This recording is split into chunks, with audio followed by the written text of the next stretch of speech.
The retrial of 4 men accused of involvement in the murder of prominent Russian journalist Anna Politkovskaya will go ahead. And that's despite both the prosecution and defense insisting the case should be returned to the Prosecutor General's office for further investigation. The 4 suspects were acquitted in February, but 3 months later the verdict was reversed by the Supreme Court and the case sent back for a trial. Investigative journalist and Kremlin critic Anna Politkovskaya was gunned down at the entrance to her apartment in October 2006. The investigation has not yet found who contracted the killing, while the actual murderer is believed to be on the run.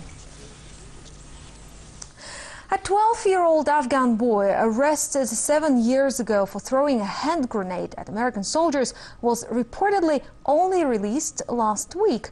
It's alleged he was a victim of torture. More on that with Dina Gosowski, who is live on our Washington studio.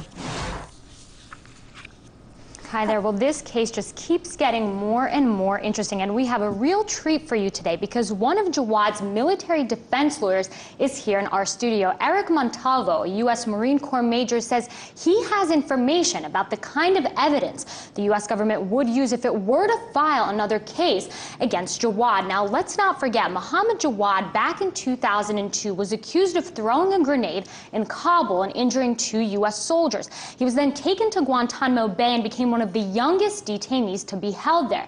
Now, he was ordered to be released, but the U.S. government says it may file another case against him. Well, who better to discuss this with me than one of his lawyers? Thank you so much for being here.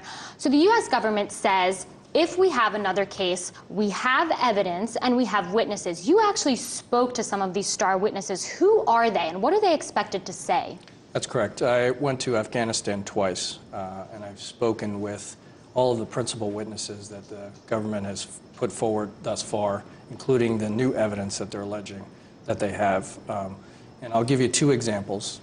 You have a guy by the name of Majaz, one of the policemen that says he was involved in the detention of Jawad. And then you have at the other end the new evidence, this tomato vendor. At both ends of the spectrum, you have a number of different versions of the story, putting them in different locations, acknowledging that they did not see what they saw or coming up with a fabrication.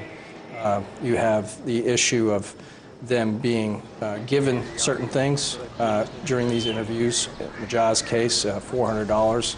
In the tomato vendor's case, he got a pair of shoes and a promise for a trip to the U.S. So, from a credibility standpoint, just looking at the different types of statements that they're making, versions, as well as, the incentives that the U.S. government is trying just to get these people in and get them over here, just raises questions about the credibility and viability of the case, and we just believe it's time to let this thing go. Well, absolutely. So are these witnesses essentially being bribed? I mean, they're saying we're going to give you money, we're going to give you trips. I mean, how is that going to play out in the defense? Well, I'm not going to cast aspersions on the DOJ or the investigators on what their motivations are for giving them incentives. For whatever reason they're doing that. But from a trial perspective, if I walk somebody in and say, I've given you money or an incentive to come in and testify, that's certainly going to cast doubt on the veracity of what they're going to bring forward. So, that's our point, is that, this case occurred 7 years ago. It was handed over by the Afghans who acknowledged they didn't even investigate this thing properly.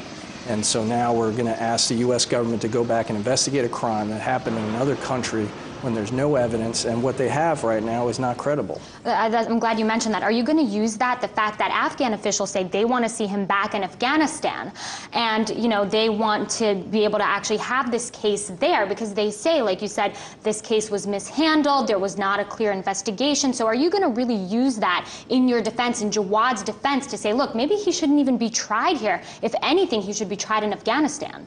Well, the first hope I have is that the U.S. justice system, through their recent decision to send him home, has shown that the rule of law is the most important thing. And if we can, build upon that and take a step back and send him back over, he's an Afghani.